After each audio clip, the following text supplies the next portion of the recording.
In today's Health Watch, we are talking about pot use, marijuana use, cannabis among Americans, and specifically older Americans. They came of age in the time of pot, after all. New research reveals that cannabis use among older people 65 and above has really boomed. It has surged in these United States from nearly 46% users in 2021 to 46% jump in use from 2021 to 2023.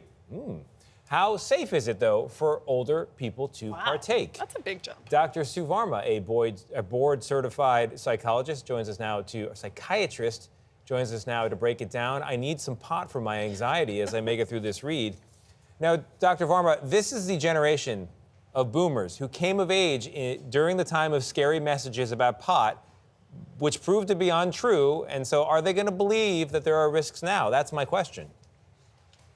No, great question, Tony. And, we're seeing that this rise is increasing in college-educated, people with financial means and women. And so it's interesting that there used to be this heavy stigma, but the fact that 95% of folks over the age of 65 have at least one chronic disease, and 90% have more than two, that there's a lot of medical issues that people are feeling that are left untreated.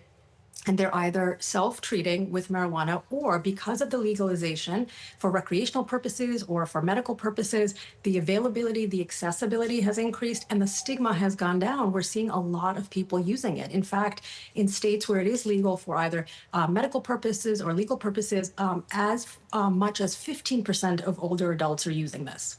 Wow, that's a big percentage. So, Dr. Varma, people have reported in a national poll, older adults say that they use it for help with sleep, with pain, with their mental health. Are those real reasons to use it? Is it a safe reason to use it? Or how effective is marijuana with these kinds of issues? So we do know that for medical purposes, marijuana can be safe and effective for treating, for example, nausea and vomiting in chemotherapy patients, for appetite stimulation in AIDS patients, for multiple sclerosis, for pain. But to be honest with you, although a lot of people find it helpful, I know a lot of my patients have come to me and said, Doc, I got to admit to you, I'm using marijuana for my anxiety. I'm always cautious. And I said, look, I want to get to the root of the problem, because as much as you might find benefit in this now, there also are a lot of risks and side effects. So if you're treating it for anxiety, guess what? It can also cause anxiety. It can also increase feelings of paranoia. It can worsen your depression. It can cause mania. It can cause psychosis, not to mention interfere with a lot of your medications.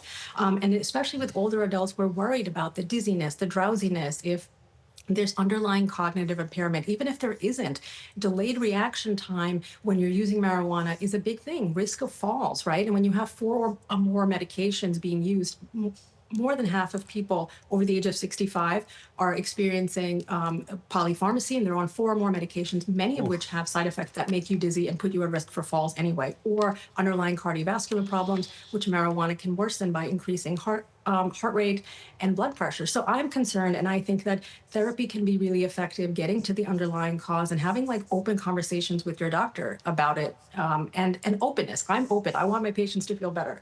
Yeah, absolutely. So if people over the age of 65 still want to partake in some cannabis use, medical or otherwise, I love when they call it recreational, like it's ping pong or something, recreational use.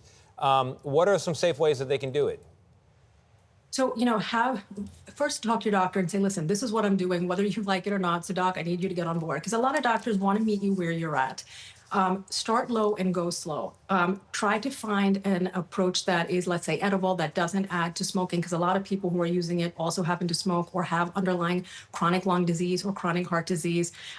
Talk to the doctor about what the start point is, what the end goal is, and what the end point is. Because some of these treatments, somebody can say, okay, I have a situational anxiety, I have to give a big presentation, can I take an edible before it? And for some situational specific public speaking, somebody might find it helpful.